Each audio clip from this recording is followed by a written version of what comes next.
So let us now continue developing our theory of the magnetic field. This is where we're going to be doing some much deeper field theory. Now, so far we've been building on this analogy that we have between the magnetic and the electric fields, and it's gotten us fairly far already. We now have developed a fluid flow model. We have a good way of understanding field line patterns. We have a formula that allows us to calculate the magnetic field directly. But now, maybe once we know more about the symmetry of the magnetic field patterns, maybe there's something like Gauss's law that's better than Biot-Savart, that's more convenient for calculating the magnitudes of electric fields in more complex situations. So if we think through now, right, what the analogs that we've done so far to the electric field is we know there's a force formula for the electric field, which is the charge times the electric field. We've understood that.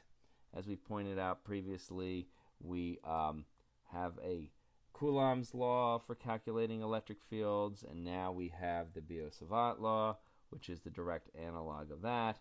In the Coulomb case, it goes something like this. Coulomb case is QI, right, times R hat I divided by Ri squared times 4 pi epsilon naught.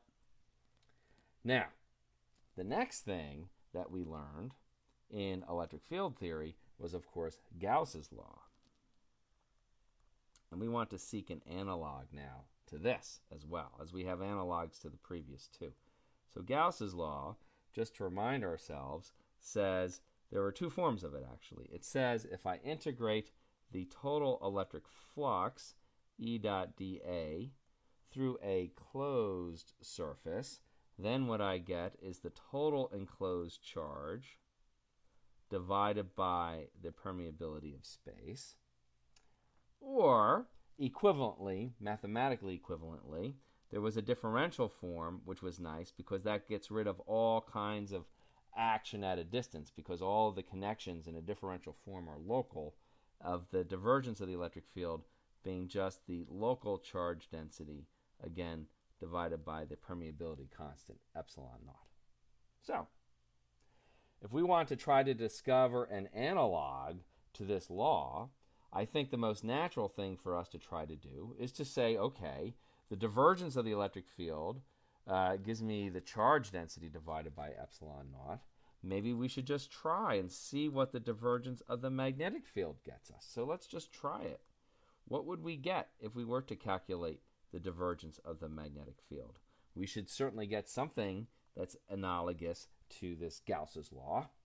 So let's go through and try to carry out this computation. Now, in order to do this, we have to use our knowledge of the magnetic field, and we do have quite a bit of knowledge of that field. We know how to compute it, at least in one particular way. I want you to recall what we had mentioned earlier, which was that we can relate the magnetic field directly to the electric field coming from each of the moving particles. In particular, there was a form where we can write the prefactor as mu naught times epsilon naught. It's completely mathematically equivalent. The sum over each of the particles of the velocity of each particle, then cross product with something that is exactly the electric field that that particle would contribute, namely Qi R hat I divided by Ri squared. Where what I'm trying to point out to you here is that we already know quite a lot about things like divergences of electric fields, so it's very useful for us to notice that this is directly tied to the electric field. This actually is the electric field that would be contributed by just that particle I at the location which concerns us, right? That's the formula. Don't forget our 4 pi epsilon naught. That's the formula that we would use to calculate that electric field. If we're going to calculate the magnetic field, well, then we have to take the cross product with the velocity and multiply by these two other constants so that the epsilon naughts would cancel out, and we just have our standard mu naught on 4 pi type formula. The other thing for us to remember is going to be a very handy fact in carrying out our analyses is that the electric field itself can be calculated in a very simple way by taking minus the gradient of the potential that's due to just that one particle I. That's another way that we could calculate that electric field. So we actually know quite a bit then about the magnetic field and its mathematical structure. And finally, I think it will help for us to recall again the meaning of these various vectors in this definition. So the idea here again, of course, is that there's going to be some common origin, and what we're doing is we're trying to calculate the various fields at some location, some vector r, and what we're looking at here is the contribution from some particle that's sitting at location r sub I, and that particle at location r sub I is carrying a charge q sub I and also is traveling with a velocity v sub I. Okay, so we have this mathematical structure for the magnetic field, and our job is, well, let's just compute the divergence of the magnetic field and see what we might find out. So let's give this a good old try here. So let me scroll the page up a little bit and begin by calculating this divergence. So if I want to calculate the divergence of that formula that I've just written down, I'm going to have to recall some of the basic properties of the divergence. The first thing I think that will be useful to know is that, well, I'm going to take the divergence of then this whole formula that I've just written here. I'm not going to copy it again. I just want to think about this kind of slowly. Now, when I do this, remember that the divergence is really nothing other than a derivative, right? You take the derivative of the x component with respect to x, with the y component with respect to y, the z component with respect to z, and you add all of those things up. But it basically, mathematically, works just like a derivative. So, for instance, the derivative of a constant times a bunch of stuff is just the constant times the derivative of the bunch of stuff. So in other words, we can take these constants, mu naught, epsilon naught, and we can simply just factor them out of the equation. The next thing that you'll notice is that the divergence, because it acts just like a derivative, you will recall that the derivative of a sum of terms is equal to the sum of the derivatives of each of the terms. So I can, in essence, take this derivative, I can pull out these constants, and I can bring the derivative inside of the sum. So when I do both of those operations, what I'm left with then is these constants that came out, mu naught, epsilon naught. Now I have a sum of a series of derivatives. So there's going to be the sum then over all of the particles I. I have to take these derivatives, so I'm taking the gradient then. And remember, the gradient that I'm taking is the gradient that's taking derivatives of this magnetic field B. His argument depends on the locations R. So just to remind myself, this is the gradient with respect to R, or the divergence with respect to R. And what I'm taking the divergence of then are these terms inside here, namely the velocity of particle I, cross product with the electric field that would come from particle I. And I'll put some parentheses here so I realize I've got an operation like that. Well, now, if we're going to make some further progress on this, this is starting to look a little complicated. I've got a divergence and I've got a cross product. This is where some of these vector identities are going to come into play. So there's a very famous vector identity that holds when you're taking the divergence of a cross product. And in that case, what you get is you get the curl of the first vector. So I'm going to have the curl of VI, then dotted with the second vector, because after all, the divergence, remember, always gives you a scalar, right? Because it looks like a dot product. It's got that dot in it. So if I'm going to be getting a scalar answer, then it's very appropriate that I end up with a dot product of two vectors, a curl and another vector, which is my electric field. Now, that's not all there is to this, right? Usually when you have the derivative of a product, you get two terms, right, where the derivative applies to either of the two terms in the product. And it's just the same here. It's just that because of this cross product, there's some tricky minus signs in the identity. So you have then minus, it turns out, the first vector, vi, dotted with the derivative of the second vector, and the relevant derivative in this case is the curl. So I'll have the curl of the electric field coming from this particular point charge. Now, just to remind you, remember, we are taking the derivatives with respect to the location r. The velocity of this particle, you'll notice, it's just a velocity, right? It's just whatever velocity that particle happens to have. It has nothing to do with the location r. It just refers to what my particle is doing. So the gradient then that appears in these operators is derivatives with respect to r. And as far as r is concerned, that velocity does not change when I change r. It's just whatever velocity that particle happens to have. So here I'm really just taking the derivative of a constant. That's going to give me 0. To remind you a little bit of how we take curls, remember how they work? It looks very much just like the cross product, where you take this famous matrix, right, where you put the when you do a cross product, you put the unit vectors along the top row of your matrix, and then the del operator or the derivative operator gives you the derivative with respect to x, the derivative with respect to y, and the derivative with respect to z. And then, because I'm doing a curl, right, I'm working on this term here right now, because I'm doing that, then the final term would be this vector.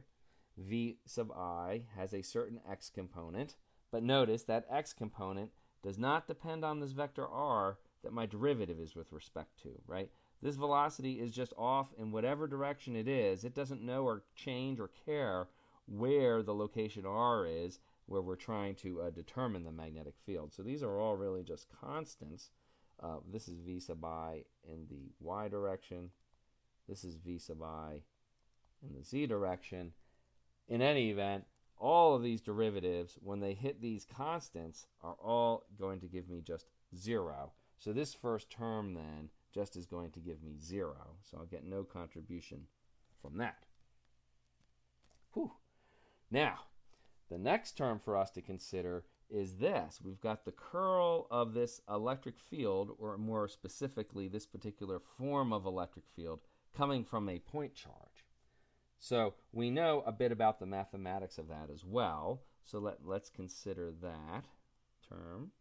When I think about that, the curl with respect to r of the electric field point charge formula for the ith particle is equal to the curl. I'm sorry, I'm looking at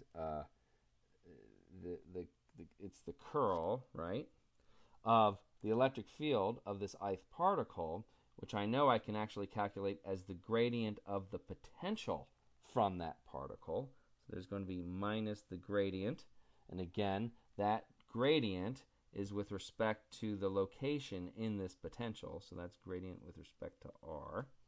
So that will be the gradient then with respect to r of the potential function, the electric potential from that ith particle at location r.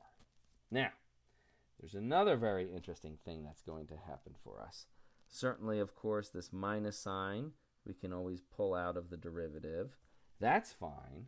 But the fascinating thing is there's another key vector identity that we're going to use. I'd like you to note that for any function f of x, if you take the curl of the gradient of that function, that will equal 0.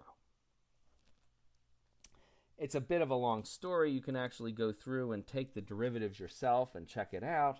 At the end of the day, this happens because of the fact that mixed derivatives are equal to one another. if you calculate out the components of the curl of the gradient of f, what you are going to find is a series of terms that look like this. You'll get the second derivatives of f, first with respect to x and then with respect to y, minus the second partial derivative of f, first with respect to y and then with respect to x.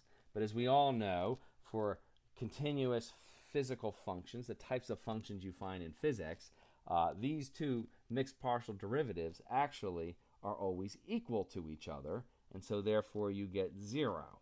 And you will find that you get 0 for every component of the curl of the gradient of f. So the curl of the gradient of f for any function f is 0. So therefore what we have here is a minus the curl of the gradient of some function. In this case, it happens to be the potential function from that charge I, but that then is going to give us 0. And with the curl of this electric field giving us 0, this second term in this vector identity is also 0. So notice that this whole inside operation, which by a vector identity is a difference of two terms, actually gives just 0 because each term is separately equal to 0. So the final end of the day is that the divergence of the magnetic field is something that we can understand. It is something useful. It turns out that it's actually just equal to 0. So that's good news and that's bad news. The good news is we've just learned something very important, and this has consequences that we're going to be talking about in a moment. The downside, though, is it doesn't connect at all to the currents flowing in the system. So this isn't going to be some way that we can actually calculate magnetic fields. We've just come on to something. So this, though, is indeed the differential form of Gauss's law for magnetic fields.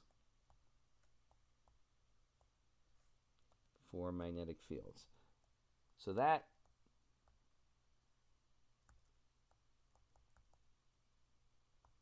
is one of the answers to our question as to what this analog would be. So we have that. Now, let's think a little bit about what this means to us. For the electric field, Gauss's law gives us that the divergence of the electric field is the electric charge divided by epsilon naught. What this tells us is that if we thought analogously, we might have thought this would be some kind of magnetic charge times maybe mu naught or something along those lines, but it's 0. So what that tells us is that the magnetic charge density, if there were such a thing, is always equal to 0. There is no such thing as magnetic charges. So there's no magnetic charges, which are also sometimes called magnetic monopoles. That's how this is usually said there. So there are no monopoles. We can get, as we've seen in our studies of the forces on wire loops, we can get things that behave like dipoles in magnetic theory, but you never find anything that behaves like just a simple charge. Nothing ever behaves like a monopole. This then has another important consequence. So we've got no monopoles, no magnetic charges. The other important consequence of this is that if there are no magnetic charges, that means that the magnetic field lines could never begin or end. Remember, for the electric field case, when we had charges, that's when field lines either began or end. Remember where we had these sources or sinks for our fluid model, how field lines always begin and end on positive and negative charges? Well, in the magnetic field case, we're seeing here that there are never any magnetic charges. So magnetic field lines never begin or end. So the magnetic field lines never begin or end. That doesn't mean there aren't any. It just means that they form closed loops. They form loops. That's why in the field patterns that we've studied so far, we either have, circles around a line, or we had the solenoid where the fluid flows down the middle of the solenoid, but it has to return ultimately back through the back. there can never be any beginning or end of magnetic field lines. They might go out toward infinity, but there's never any beginning or end. So that's what we learned when we first looked directly for the analog of Gauss's law for magnetic field lines. We can go one step further on this, and then we're going to have to find a better way to calculate magnetic fields. We've got this differential form. It'd be useful for us also to have the integral form.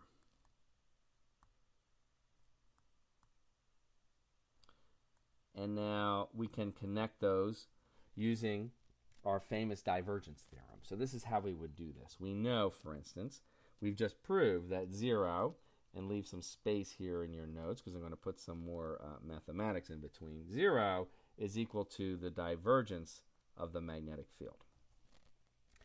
Next, what I want to do is I want to integrate this with respect to some volume, dV, over some particular volume, which I will do like so. Some volume V, dV. And of course, we know the integral of 0 on this left-hand side will just give us 0. But what's nice about the right-hand side is the divergence theorem tells us that the integral of the divergence of any function over a volume is equal to the surface, the closed surface integral around the surface bounding that volume of the particular field dotted with the corresponding area. So we learn then that if we were to take any closed surface integral of the magnetic field dot dA, instead of getting something like the enclosed charge over here, which is what we get in the electric field case, we always just simply get 0. And that's true then for all closed surfaces. And it's just another statement of the fact that there are no magnetic charges or magnetic monopoles. The net flux in and out of any region is always 0 because field lines would never start or end.